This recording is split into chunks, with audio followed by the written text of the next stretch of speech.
Hello, everyone, and welcome back. My name is Sam. And I'm Melissa. I grew up in the FLDS community. It is a polygamous group run by Warren Jeffs, and I moved out when I was 18 years old. I was raised LDS. Sam and I have been married for almost 9 years and have two beautiful kiddos.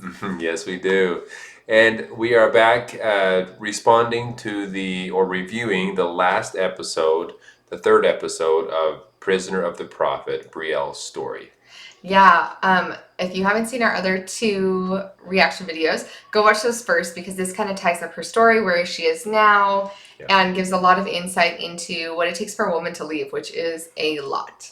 Jeez. It's pretty crazy. Yeah, it's tough on everyone, but especially the women, and especially someone in Brielle's case that was so closely entangled in all of the Warren Jeff stuff that it just was very, very difficult for her. Being the 65th wife of Warren Jeff, she obviously knew a lot of secrets, and at the end of the second episode, it was talking about the fact that they were instructing her to kill herself, and if she didn't, they were going to murder her and make it look like a suicide. So she's scared for her life.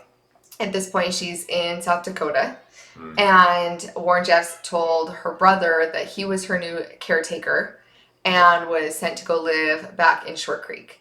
And this brother, she talks about just how traumatic all of it was, because this brother in particular had molested her at a young age, and just the fact that he was the one that was picking her up, he was very angry at her. She felt very, very unsafe. It wasn't like your family going and picking you up and saving you from this awful situation that you've been in. They even mentioned that in the 6 years that she lived in that house in South Dakota, she had tried to escape 10 times. Yeah. And the caretakers kept bringing her back. Yeah, it's an interesting point that you bring up about not feeling safe around family, and that was because the family that still follow Warren Jeffs, they would do whatever he told them to do. It wasn't about who's family, who's related, who's not related. It's all about what does Warren want us to do, and that's what we're going to do. And she knew that she wasn't in a good place with Warren Jeffs, and then being put with this brother that she already was afraid of, and I mean, it was just, I can't imagine. So much trauma after trauma after trauma. Exactly, yeah. Yeah. So very difficult for her. And she even said, she talked about her family picking Warren over her.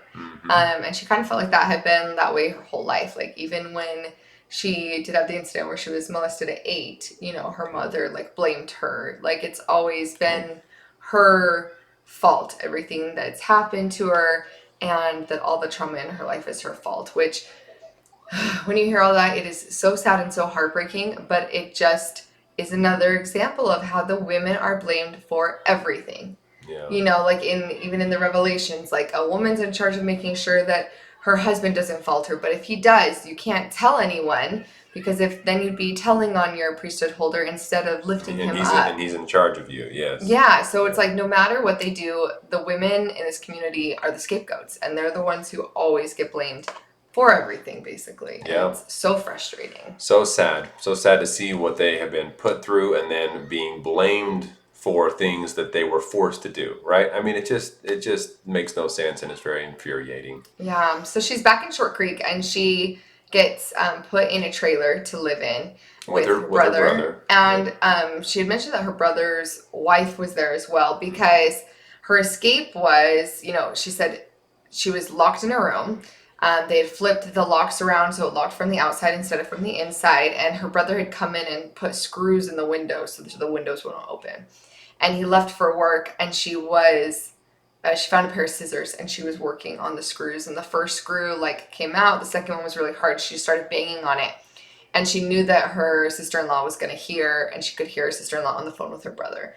So she's in panic mode of knowing she doesn't have very long before he's going to come back and do who knows what to her as punishment for trying to escape, but she was able to get out. And before she was able to get out and escape this specific situation, her father and one of her, was it her sister? Came and basically said their goodbyes to her. So she was in fear for her life, knowing that, I mean, these people that still follow Warren Jeffs are coming and saying, all right, well, we'll remember you, and we'll remember the good things about you, things like that made it seem like something that her life was coming to an end in some way or another. And that's what they told her the entire time, like in South Dakota too, right? Yeah. Like she wasn't being obedient. She kept trying to run away. She Yeah. knew that Warren Jeffs wanted her dead because she knew too much Yeah. of the heavenly sessions and these other horrible things that were happening, and she had seen it. And he doesn't want her story to be told. So her escaping through this window was a matter of life or death in her mind. Absolutely. And she said she stayed off the main roads this time. Um, and as she was just running as fast as she could through Short Creek, she saw somebody who wasn't dressed like the FLDS, who was like meditating in her backyard. And luckily, this lady was like, "Do you need help? Like, what's going on?"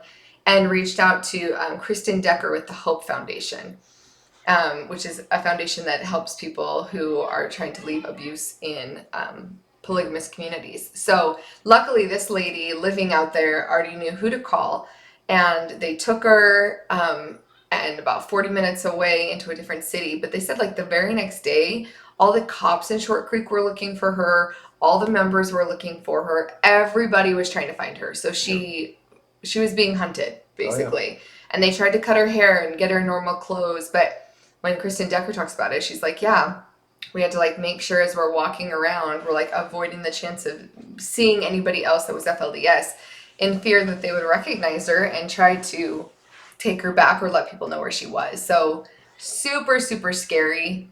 They can't go to the cops because all the cops in Short Creek, most people in the outside world, like if you're in a super dangerous situation, my first thought would be to try to find some kind of law enforcement, right? Like find the cops, find a fire department, find some kind of government person, and they're going to take me where I can be safe.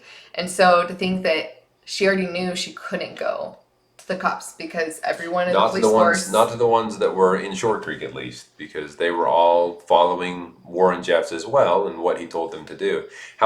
It's interesting how, not interesting, it's crazy how it kind of came full circle, because growing up out there, we were always taught to fear and to avoid outsiders. Mm-hmm. And then she rushed to an outsider because she felt safe because this person wasn't dressed like the FLDS. That's just so crazy in my mind that it had to get to that point. Yeah, it was super, super sad. I mean, they were talking about the fact that she'd just been through so much trauma, and she would have these PTSD episodes where she would just start walking and she would disassociate and not know what was going on, and they couldn't find her, like the people that were trying to help her, and just how difficult and dark those times were. And I thought it was really cool that she asked to be adopted as an adult, and said that the reason that they did that was so that when she would wander off in law enforcement, or she would end up at a hospital or any of those things, nobody was allowed to give any information to the people who were trying to help her and take care of her, the Deckers. And so by legally adopting her, then when things would happen, they had the right to be able to know what was going on with her, take care of her, get her out of those situations. So I was like, that's super smart. And she was able to change her name and be able to kind of just start fresh with her life. Yeah, sometimes that's necessary, to just not forget about the past, I mean, even her, she had some good things in her past, I mean, she'll even mention that she really did think that her mom or mother really cared about her and loved her, and that she was just trapped in a situation. And I know that feeling, and I feel the same way about my mother, that I know she loves me and would love to be with me, but she's trapped in the situation that doesn't allow her to do that. But because of that, because though there's a lot of good and love in our family, growing up in the FLDS and those that still follow Warren Jeffs, it seems like they're a million miles away in a different life almost, because they're not allowed to be a part of our life now. And so she just needed a fresh start. She needed a new family to rely on and someone to help her through life. Yeah, because like she said, at the end of the day, no matter how much and Sam can attest this, no matter how much, they love you, they're going to pick Warren Jeffs over you every time, because that's how firm their beliefs are. She even said that one of the times in the hospital, the last thing she heard from her mother was a message, and it was a letter, and all it said was, "I care." And she knew that, the mothers will get punished. Again, mothers easily get blamed for just about anything and everything, and they can truly get punished. She's like, she would lose her other children, she'd lose her grandchildren, her entire life would fall apart if she was talking to an apostate. If they talk to their children, it comes with potentially huge consequences, even just talking to, let alone associating with in any way, their children that have left. Yeah. After she had left, so, and was, going through all those different things, she did meet her husband. I thought it was so sweet that she kept talking about him as being really gentle. And I thought that was such a sweet word. Like, what an awesome word that you would want in a partner, like that he was gentle. Something that she most certainly needed at this point in her life And after never everything that she had been experienced. through. Experience someone being gentle. So that was really beautiful, hearing that she found somebody and is happily married. Going into the Dream Center and her vision for what she ended up doing, we have to give a little bit of background, and it's interesting that we actually do have some insight on the UEP, United Effort Plan, and the trust. So they talk about, and I'm going to do it a little bit out of order from what they did in the show, but just, I feel like this order kind of rolls a little bit better. But what was happening is, because the United Effort Plan had control, the church had control of everybody's properties, right? Because then Warren was able to have people move on a dime. He could take people's homes away, not just their families, all those things. When the government found out that he was abusing that, they took it away. And one of the main reason why they ended up taking it away was because he had told everyone not to pay their property taxes. Yep. And they kind of mentioned in here that it was, all the FLDS were in charge of this, and then it got given to the ex-FLDS. And that was a huge deal. And we were married when that happened, and there were huge opportunities for people to move back. Like, we talked about it and debated it, whether or not we wanted to move back. It was a little too far away from where we currently lived for it to work for us. But when they say, like, you would put in an application and, like, you would say, this is the home that I worked on, or I put in labor, because all of the people put in labor on the homes. Do you want to explain, like, how that worked? Yeah, well, I mean, as a community, yes, Warren owned everything because of the way the trust was set up. So he could take things away or give things to people as far as where to live and all of that. But we would often, as a community, help with whether it was building a house or fixing a house or doing something in the community. We were always, as a community, working together and doing this. So if a neighbor down the street needed some help on a Saturday, we would all show up as a community and do whatever it was that person needed. And so as throughout the years, we all had a huge part in helping build up the community. So we all had a lot of effort put into those homes, but some more than others, right? I mean, for my own personal house, I did a lot more work around the yard and for the home than I would at the neighbor's house, because it was our personal home that we were helping, or we were trying to improve. So but throughout the years, almost everyone had some part in building up the community. Yeah, and it was interesting because when the UEP got taken away from the church to begin with, the government was coming in and saying, listen, you guys need to pay your back taxes. And Warren just specifically told everybody, do not pay any money to the government. This isn't their right. This is our land. This is our property. And we even went out there when all this was going on, and people were getting evicted. They were getting all these notices like, you need to pay your back taxes. But they were choosing between what they believed was God's law for Warren Jeffs and man's law. And they were choosing Warren Jeffs. And there were huge encampments and huge tents. I think I have a picture somewhere. But and when we went out there, it was insane. Behind these gates and walls, there were just huge white tents. Yep. Where they were putting all these people who were being displaced from their homes. And they, of course, were saying that they were being persecuted. Like, oh, we're being kicked out of our homes. These are our homes. We're being kicked out. Well, they weren't following the law, and Warren Jeffs was causing this upon them, right? And so it was really sad to see all the people be displaced and have to move and leave their homes. Yeah. And then on the other hand of it, the ex-FLDS, anybody who had left, or they didn't have to leave. That was another thing too. It wasn't a religious decision. It was, if you're willing to pay your taxes, And you can live then here. you can live here. Yeah. And they talk about that in the video. So they would go to the UEP office building. We've been there many a times. You go there, you put in an application, you say, I lived in this home for this many years, I worked on it, I put sweat equity, and they would let you just pay the back taxes. And I can't remember, it was like a small amount per square foot, but I mean tiny. I think it was like $10 a square foot or something. I don't remember the exact amount, but it was was very small small. considering the size of the property. Yeah, very small. Like I said, it was a very small per square foot and the back taxes. And then they were giving these homes and letting people like own their homes back, basically, which was super awesome to see. A lot of people from the FLDS community that had already left, like and moved to St. George or Hurricane or these surrounding areas, a lot of them went back and reclaimed old homes. And a lot of them are going back and trying to kind of rebuild the community to make it look nicer and better. And there's still a long ways to go, but we've seen improvement already, and I think good things are happening now. So yeah, and that's kind of where Brielle, she put in an application and claimed Warren Jeff's home, and because the huge mansion, and because she had lived in the home before, she was Warren Jeff's previous wife, and then which gave her like that equity into the home, and she was able to get the home.